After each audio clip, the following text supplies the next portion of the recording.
Indeed a stellar listing coming in for Happiest Mind with the listing gains of over 100%. In fact, if the IPO itself had received huge demand and the IPO itself was subscribed over 150x, and yes, it was no doubt that it has received a stellar listing. But the big question is, what should investors really be doing post a stellar listing? Should one really again invest fresh money, or should one book some profits out here? Well, before we answer that question, let's look at what the company is exactly doing and what management had to say. In terms of the company, Happiest Mind derives 97% of the revenue from digital IT services like cloud, software as a service, artificial intelligence, analytics, Internet of Things, security solutions. And do know that we have spoken to quite a lot of experts across the board, be it Deloitte, be it Gartner, be it the top IT players like Tech Mahindra, Infosys, TCS, etc.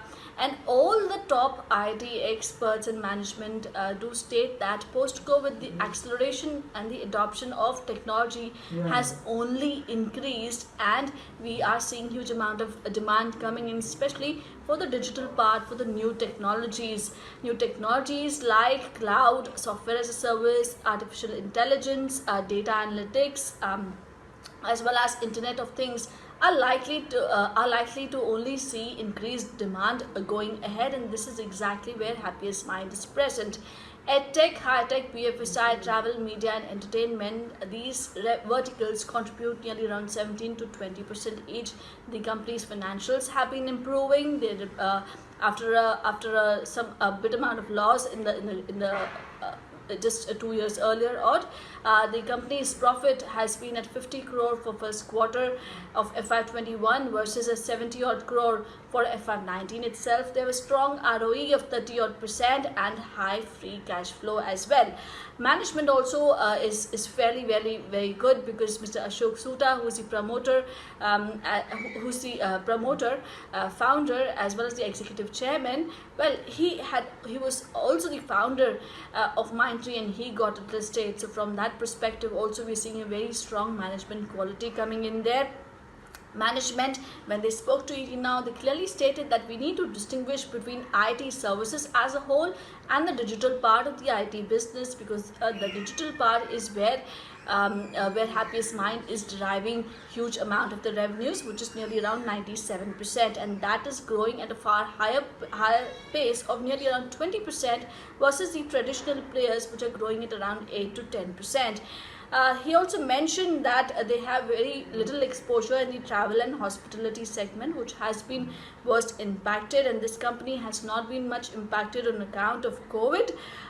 Company is looking and has always been investing in new technologies, and they're seeing EBITDA in a steady state at somewhere around 21 to 22%, and they're not seeing any pricing pressure so far. So as such, the business has not been much impacted on account of the COVID. They also stated that overall, yes, the demand is fairly strong.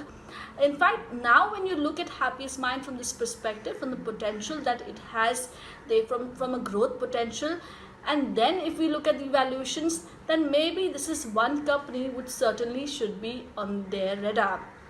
Because now if we look at the valuations, well, at the upper price band of 166, the company was getting valuation of somewhere around 12x. Now post the listing, Happiest Mind is trading at somewhere around 40x, 39 to 40x, I would say, for FY21-22. This is far higher versus if you compare it with the Indian peers or mid-sized players like Mindtree and L&T Infotech, which are trading somewhere around 26 to 28 1 year forward.